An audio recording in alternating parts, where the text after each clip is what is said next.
Aproveita e responde para mim então, aí eu vou perguntar para você na área espiritual, para o senhor Guiar também nos ajude na parte espiritual e na parte psicológica ou até mesmo na parte médica da coisa. Uma pessoa que não deixou o nome, ela é aqui de Belo Horizonte, colocou, gostaria de saber se essa questão da automutilação pode ser uma razão hereditária, tanto espiritual quanto física. Ela já fez a pergunta para os dois, para as três aqui. Pode falar. Do ponto de vista psicológico, as pessoas confundem muito o hereditário, o genético, com o psicológico. Muitas coisas psicológicas, elas são identificações. Por exemplo, quando se fala genético, normalmente uma pessoa pode ter um pai alcoólatra e algum desses filhos podem ser alcoólatras. Não necessariamente por a genética. Muitas vezes pela identificação. As pessoas se identificam umas com as outras. Você cria naquele ambiente. Uma referência. E muitas vezes, da mesma forma que a gente identifica positivamente com pai ou mãe, e mesmo que não seja genética, é uma identificação. Sim. E muitas vezes as pessoas têm personalidades parecidas com pai e mãe. Isso não precisa ser necessariamente uma coisa genética e nem uma coisa hereditária. Ela pode passar de geração a geração, não necessariamente pelo hereditário, mas pela identificação. Sempre um fica com esse lugar. E aí você ainda pode juntar o aspecto espiritual das coisas continuarem. Aí eu falo que o diabo normalmente ele usa o ponto fraco das pessoas e o sentimento negativo.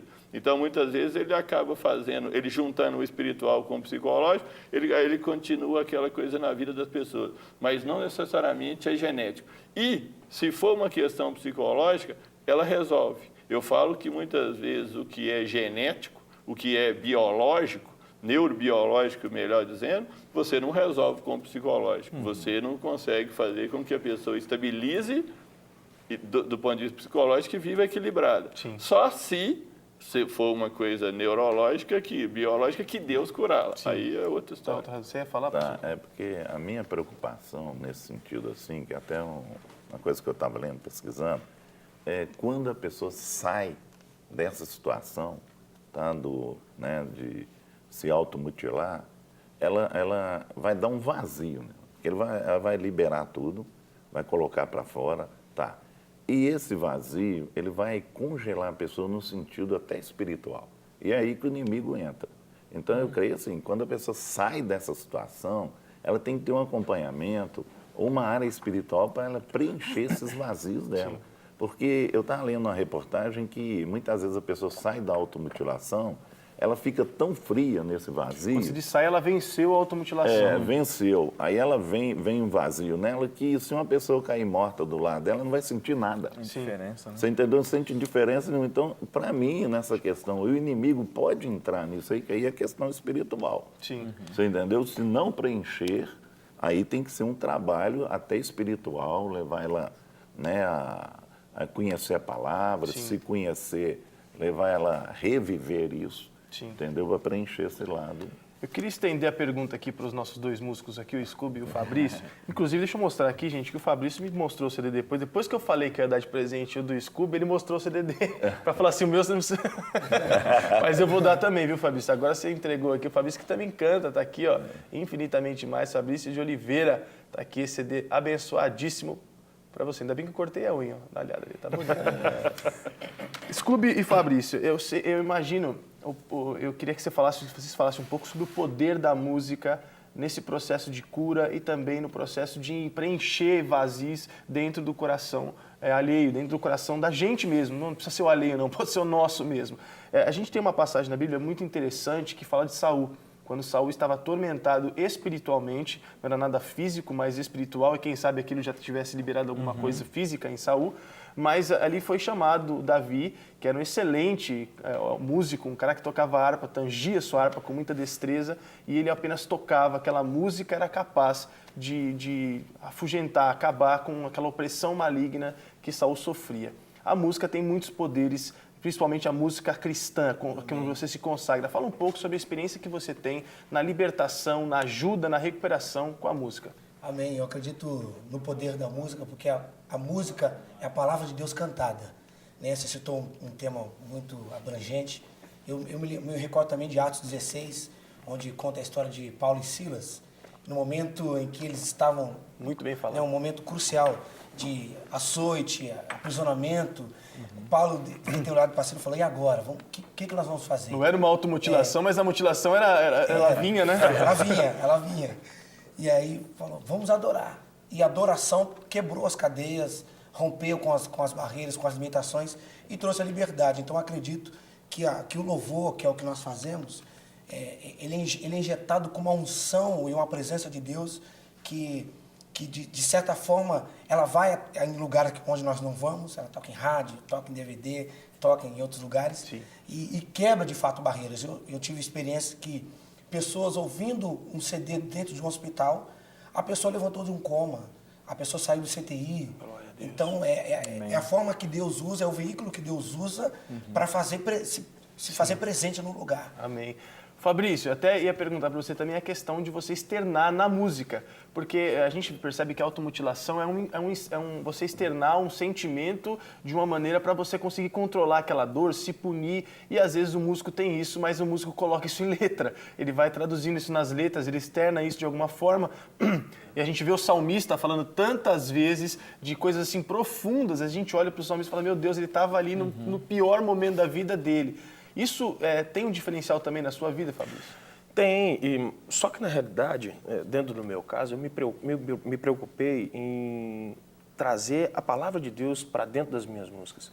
Se você parar para ouvir, parar para analisar as minhas letras, elas estão todas elas retiradas da Bíblia, até mesmo de momentos como Davi fazia, salmodiando, cantando, olha, guardei a tua palavra no meu coração para eu não pecar contra ti. Então, eu tenho essa preocupação de conduzir a palavra, de trazer a verdade da palavra, exatamente como o Daniel falou, para onde eu não puder ir, a minha música ir, levando a palavra, conduzindo vidas a verdadeiramente a motivação da adoração. Amém. Deixa eu deixar algumas participações aqui. Eu quero estender essa pergunta sobre fatores que podem contribuir na recuperação de alguém que está aí se automutilando. O Francisco, do Rio de Janeiro, colocou assim, quero dizer que esse programa é maravilhoso e agradecer pelas palavras do pastor Rogério ontem, o pastor do Clínica da Alma. Muito usado por Deus. Obrigado. Pastor, se abençoe. O Francisco é esposo da Regina. Eu mencionei que eles estavam completando 32 anos de casamento, legal, lembra? Que legal. E aí ele está respondendo. Muito Amém, bem. querido. E o Azilar coloca assim, eu sou cristã, tenho depressão, fiz uma cirurgia 9 anos atrás e fiquei com sequela. Em vários momentos desejei a morte. Quero saber se é pecado querer a morte ou querer que Jesus volte. Obrigado e bom dia. A Zilá está aqui num momento assim, bem de angústia, colocando para fora e até com medo. Existe muito essa questão no coração das pessoas, quando elas estão sobrevivendo e não mais vivendo, buscando algo para resistir àquele medo do pecado. Será que é pecado eu desejar essa morte, desejar que Jesus volte?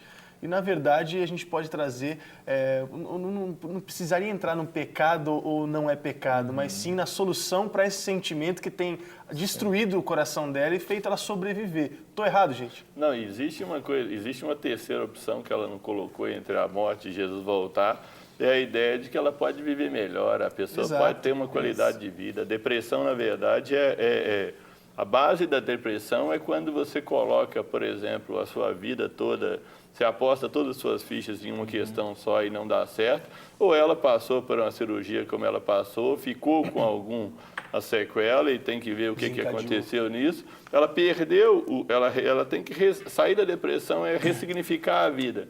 Ela pode ter ainda a qualidade de vida, pode viver bem, pode caminhar para frente, ela continua com o potencial.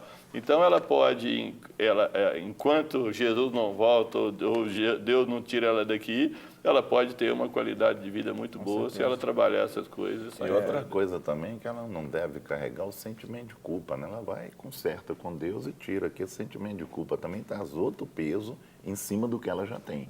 Aí vai Uma carga a mais. uma carga a mais. Então ela conserta, pede perdão a Deus e esquece isso. E uma coisa importante, ela buscar em Deus o seu valor como pessoa, como indivíduo, né? O nosso valor vai muito além das nossas limitações. Nosso valor como pessoa, como indivíduo, vai muito além das minhas limitações ou mesmo das minhas limitações até mesmo, talvez, de locomoção, de membros do corpo. E eu sugeriria muito você poder assistir o vídeo da vinda do Nick Fujisik. Fujisik.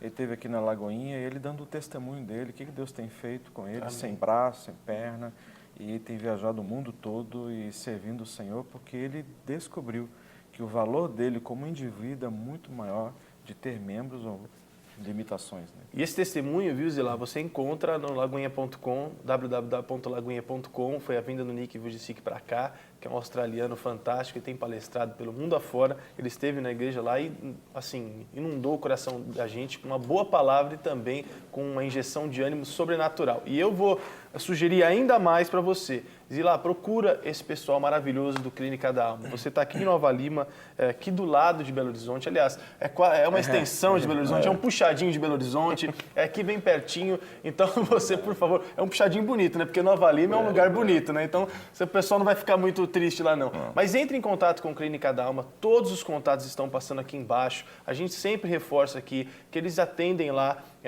com tanto carinho. Lá tem profissionais especializados, tem psicólogos, psicopedagogos, psiquiatras. Às vezes você não precisa de nada disso, mas você precisa de uma boa palavra, de um abraço, de falar, de ser ouvida. Então, entre em contato com a Clínica da Alma e o seu futuro pastor aqui, não o futuro pastor da sua vida, mas que vai te abençoar também, então vai falar com você aqui. Inclusive, eu gostaria de incentivar a você poder participar dos nossos seminários, né? Ou seja, da nossa escola de restauração. Nós vamos iniciar agora no dia 10 de fevereiro, a escola de restauração, e ali eu tenho certeza que vai ser assim um canal de bênção na sua vida, né? Nós vamos ter turmas à tarde, turmas à noite, onde você vai poder ali não somente conhecer, entender um pouco dessa área de cura, e se conhecer e permitir-se ser abençoado e ministrado. Então, eu tenho certeza que isso vai ser assim, um grande alento e um grande processo de restauração na sua vida.